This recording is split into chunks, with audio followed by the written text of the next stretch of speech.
How well would Jameis Winston have to play in order to earn an extension with the Cleveland Browns? That is a difficult question to answer because there's multiple parts to answer in that question.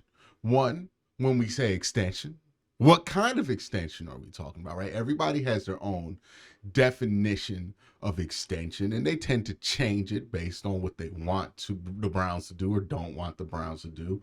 There are some people who hear extend Jameis Winston and think, oh, that's just giving him a contract for next year.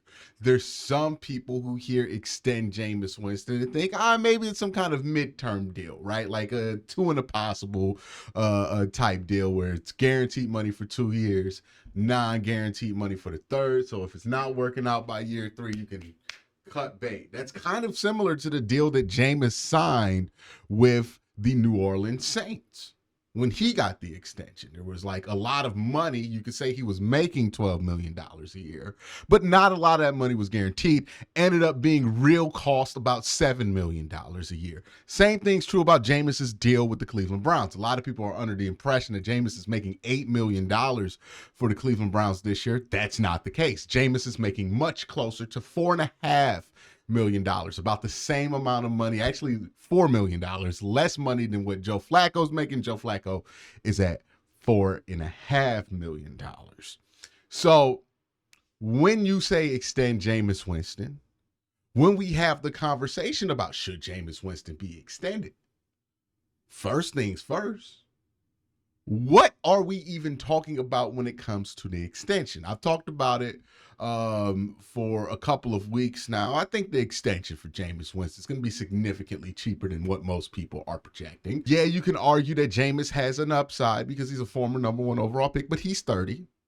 There are a number of factors of why Jameis Winston is not going to be as expensive as I see people touting in the comment section, right? Like I see people say, oh, he made $12 million in New Orleans when he had that hot year. Well, think about what he had to do to get that $12 million a year in New Orleans, right? He got 22 over 2 or something like that. The thing is that most of that money was not guaranteed. I believe when you look at the actual money that Jameis got per year, it was like $7 million because most of that was in incentives. You got to also look at that when you look at these guys' contracts, how much of it is in incentives. Right now, for example, a lot of people think Jameis Winston's making $8 million a year right now. He's not. He's making $4 million.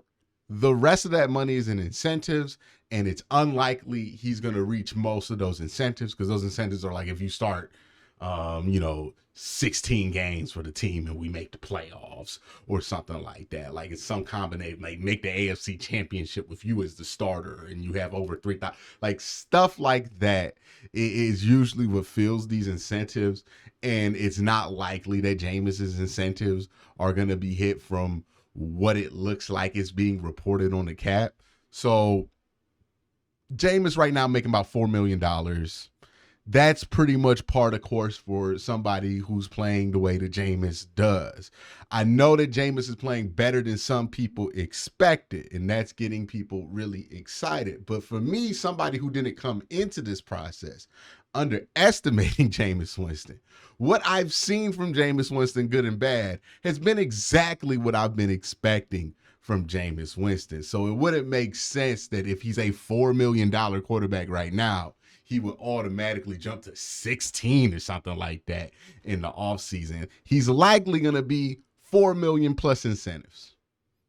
And if you want to lock that up for a couple of years, you can give him like 12 over 2 or something like that, or 18 or 20 over 3, with the bulk of that money being non-guaranteed at the back end of the contract with the easy way out for the team. My whole point here is this. Jameis is not going to be expensive. So you're not going to have to give him a 5-year extension or anything like that. Like you're not going to have to break the bank to bring Jameis Winston back.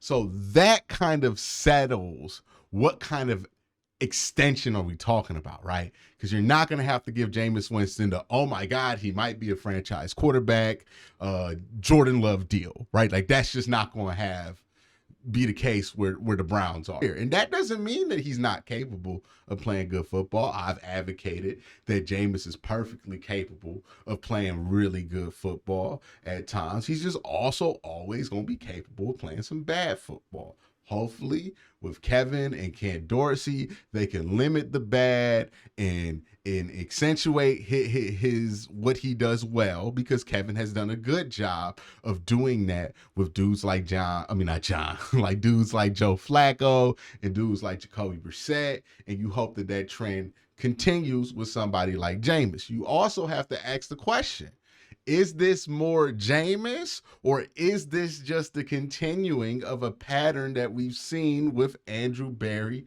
and Kevin Stefanski when it comes to working with quarterbacks who are willing to work within the system created for these quarterbacks? When it's been obvious that a quarterback has been willing to work within the system, the structure that the Browns create with Kevin Stefanski's offense, the results have always been good. Baker Mayfield was working within the structure in 2020. The results looked amazing for Baker Mayfield. He didn't work within the structure in 2021, and he had a torn labrum, so the results did not look amazing for Baker Mayfield. Jacoby Brissett was willing to work within the structure of the offense in 2022. The results look pretty good for Jacoby Brissett. He had a top 10 QBR, only time in his career he's ever done that. And then Deshaun had trouble working in the structure of this. Didn't look great. Same thing in 2023 with Deshaun. But you know who did work with structure?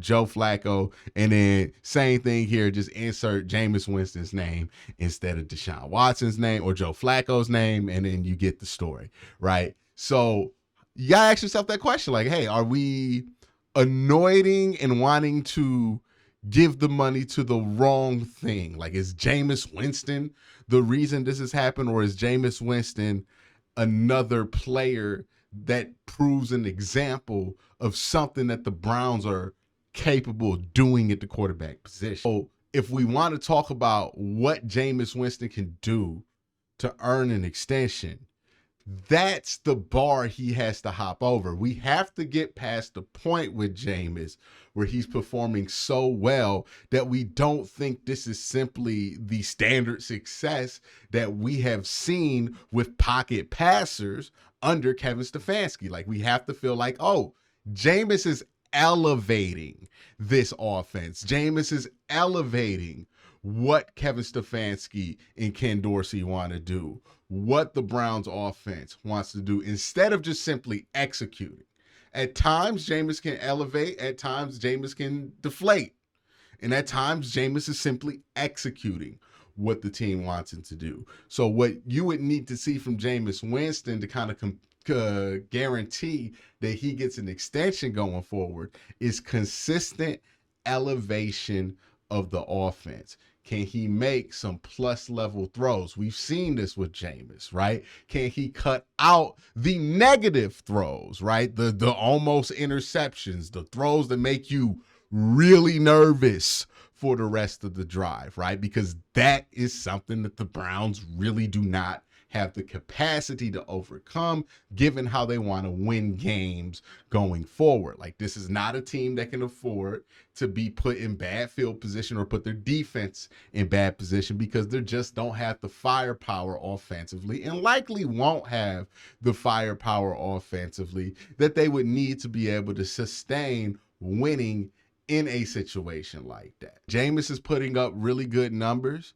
with the Cleveland Browns offense. I think Jameis is doing some good things on occasion with this team, and Jameis is looking pretty much how I thought Jameis would look when I recommended that he should be the backup in the offseason instead of somebody like Joe Flacco, because he is younger and because there is this potential of potentially having Jameis Winston be able to be your bridge for at least a couple of years. That is why I wanted the Browns to bring in Jameis Winston in the offseason. But if we're going to have the conversation about what makes Jameis Winston extension worthy, it cannot be that he simply executes what Kevin Stefanski and Ken Dorsey are asking of him. He has to elevate in some way in order to justify an extension, because who knows if you might be able to do better than that in free agency, because the Browns have been able to consistently find players at the quarterback position, at least backups, who can execute what it is that they're asking. Now, again, obviously, we would love if they could have that same level of proficiency with the starting quarterback position or with a more expensive quarterback. Those points are obviously there, heard, and understood, but that's not the point of this conversation. The point of this conversation is asking the question of what Jameis needs to do to be a guy that you give a legitimate extension to. What does elevating the offense look like is a good question, right? Is it just going to be measured in total yardage? Is this going to be measured in touchdowns, interception percentage? How would we measure this? Well, ironically enough, I have a set of stats that I brought up that were for benching Deshaun Watson when he was the starter for the team. And in that process, I brought up something called the Stefanski standard, right? Which is the standard numbers that Kevin Stefanski usually hits with a replacement level quarterback that allow him to operate an offense that's good enough to win with. For Jameis to get an extension, he has to significantly improve upon these numbers that we see now. Right now, Jameis is not improving on these numbers. He's either at or under these numbers. Now, some of that's not his fault. He's been dealing with a lot of missed field goals. And if he had those missed field goals, he would be at the score percentage number that he should be at. And keep in mind that the current numbers, those are for Deshaun Watson, not for Jameis Winston. So Jameis is pretty much sitting at that score percentage number if you add in all the missed field goals. The pressure to sack rate number has been incredible for him, but I expect that number to go down significantly by the end of the season. He's pretty much at the Stefanski standard right now. Like, he's doing basically what every other quarterback that started in place of Deshaun Watson has done in this offense, good and bad, right? The turnovers are still there that you saw from Joe Flacco, but also, the ability to get the ball downfield is also there. In order for Jameis to be like a lockdown extension guy, now there's still a chance that you just sign him to another 1-year contract next year and that'd be fine and he would potentially start. But if we're talking about like giving him a 2-3 year extension at the end of the season, then you're talking about he has to be somebody who elevates these numbers in order to do it, because that would be something worth hanging on to and taking the risk financially to maintain going forward. That's my thoughts. Let me know your thoughts in the comment section down below. Y'all have a great day. Have a better night. Peace.